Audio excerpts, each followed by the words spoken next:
And joining us now, former chief strategist for Mitt Romney's 2012 presidential campaign, Stuart Stevens. Stuart, following the DNC, you said the Trump campaign appeared to be having, in your words, a nervous breakdown in public. So would you say their latest efforts to boost this Arlington controversy indicate some kind of other piece of that breakdown? Yeah, you know, one of the fascinating elements of Donald Trump, and we exploit this all the time in the Lincoln Project, is that he's the dog who will chase every car. He can never apologize for anything. He can never let anything go. So he's so easy to manipulate. I mean, this is what foreign countries realize. They can manipulate him by praise.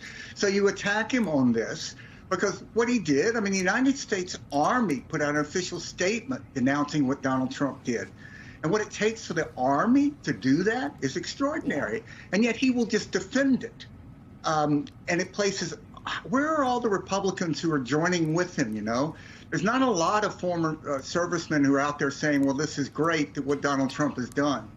But he'll keep defending it. It's the same on this whole reproductive rights thing.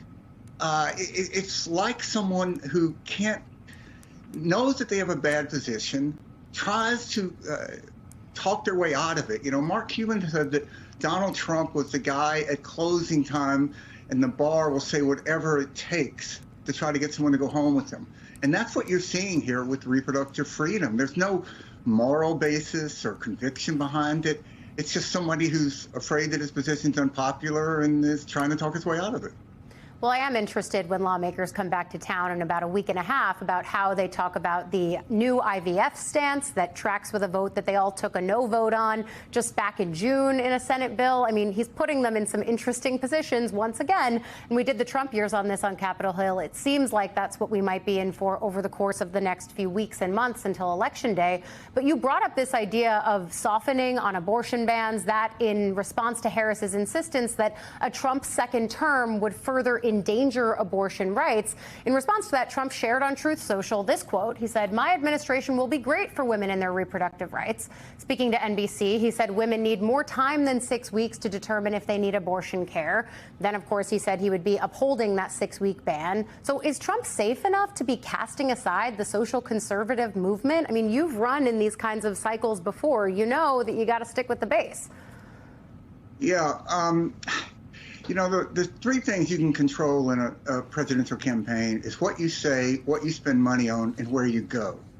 And what's happened here is that Trump is responding to this, what's being laid out by the Harris-Walz campaign.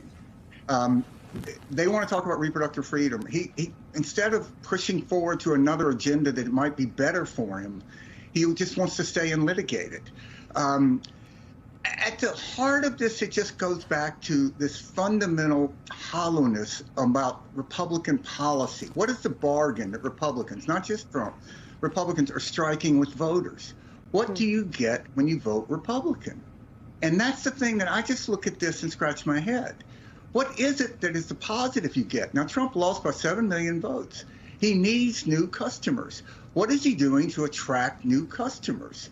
I don't see any program, any policy, any vision that is doing that. And that's why he seems sort of stuck at this 46 level. He won with 46.2%. Romney lost with 47.2%. And even when it was versus Biden after that bad debate, he still had trouble moving north of 47%. And I think that's what you're seeing now, where he's just stuck at that and doesn't know what to do to get out of it. So when you see this toggling between a ceiling of 46 or 47%, does that lead you to believe, I think it does, that this is not a 50-50 race as the Harris campaign tries to advertise it and as the polls tend to show it, that it could be wider than that? Yeah, you know, look, when I worked in presidential campaigns, people would say, are you worried about, and I would stop them there and I would say, yes, whatever you're going to say, I'm worried about, because you're supposed to be in campaign. So, of course, the campaign needs to go out there and prosecute this as if it's going to come down to one vote in every precinct. And it very well may be. But I think the more likely scenario is that this race is going to be close till maybe October 20th, 25th. And then I just think that the bottom's going to start to drop out for Trump because he's just not acquiring new voters. I mean, this is what happened to Carter in '80. And I think there's a lot of similarities here. Ultimately, politics has to be about addition. So what is he doing to attract these new voters. And I can promise you this effort to try to get African American votes, in 64, Goldwater got 7%. In 20, Trump got 8%. That's 1 point every 56 years.